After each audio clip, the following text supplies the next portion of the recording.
In all the places of the earth, they know that the gods and spirits affect man's path. All the misfortune that befalls man lies at their feet. If you have eyes to see, you see their presence and their power. Keep your eyes open, traveler, and you might see their faces.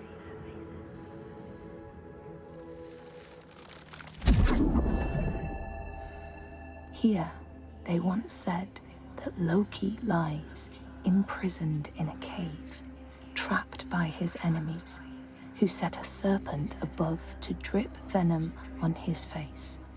His wife, Sigyn, sits beside to catch the venom in a bowl, but when she must leave to empty it, the poison falls unabated. His pain is so great that he thrashes and writhes. And here above, we see the earth shake and break apart.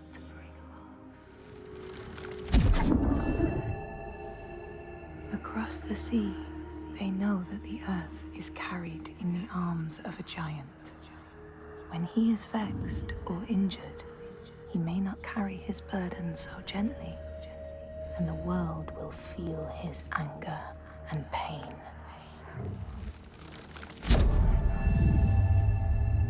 In a land far away, they say the winds are trapped inside the earth. They try always to make their escape, and they buffet and beat on the walls of their prison, causing the earth to quiver.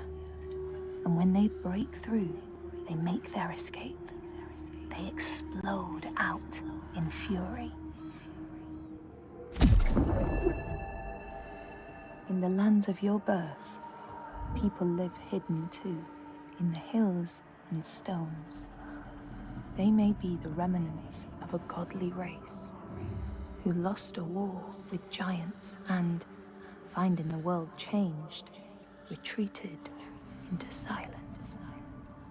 But you still see their carvings and circles from the time when they walked among men. Here, they know that if times are harsh, you may ask of the Hiddenfolk to share their bounty. And if you are strong and wise and good, they may hear your plea and send you aid. But if you are not, or if you do not respect the strictures they lay down, you might have your strife doubled. In the lands of your birth, and in these lands too, they know that people can be taken by the secret fair ones. If you are not careful and do not keep to the pathways, you may find yourself among them.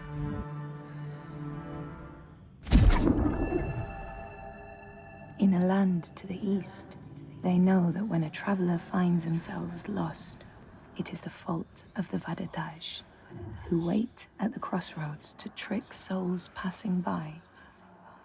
The only remedy is to let your horse lead you home, because beasts have no souls.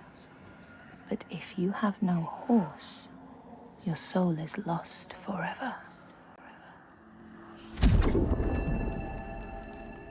In this place, they know that sometimes the Hiddenfolk will take their children and leave another in their place. These children may look the same as their own, but will be dazed and far away, or ill-tempered. And you know then you have a changeling in your house. In this land, when people cannot raise their children, they will leave them in a sacred place for the Hiddenfolk to take and care for. Sometimes these children come back, but it is said that they are changed, with a wildness in their eyes, and their parents do not want them. These people know that children who have died uncared for can return as Utburður, small ghosts clad in fluttering rags. When there are storms, they may cry as they did when they were human, and will look for their mothers until they find them, and never leave them again. In this land, you may catch sight of the Landdísir, the spirits who embody the sacred places, the rivers and rocks. Do you see the Lady of the Mountain, the Fjall Konan, who bathes in the waterfall and lets the drops fall on her shoulders? In the heart of the Northlands, they know the storms are born of the Oshkurreidi, the hunt of Odin. The huntsmen ride horses with eyes of fire. Their weapons clash like thunder, and it is best to hide inside, lest your spirit be called to join them. In your lands, traveler, they know that the Cailleach, the hag of winter, is the one who hurls sleet and snow upon the land. She lives in a sea rock and rules the waves of the roiling winter ocean with her blackthorn staff. She strikes the ground to destroy the shoots of growing green, so the winter will lie long and low on the land. These people know that the sea god, Ran, sets out nets to trap sailors and drag them to her world. She sends the waves, her daughters, to wreck boats so she will have more men to take. And jealously, she pulls them down beneath the water.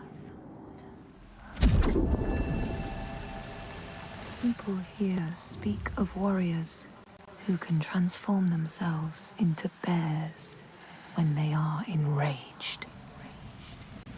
Their skin becomes hide so thick, no sword or spear can break it.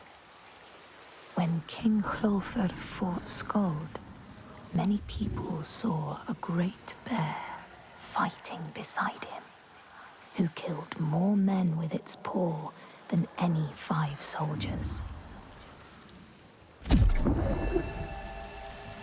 Men here will tell of how Jarl Hakon worshipped the giant Thorgerða and sought her aid in the middle of battle when the tide was turning against him. Fleeing to an island, he pleaded with her for aid. She demanded a sacrifice.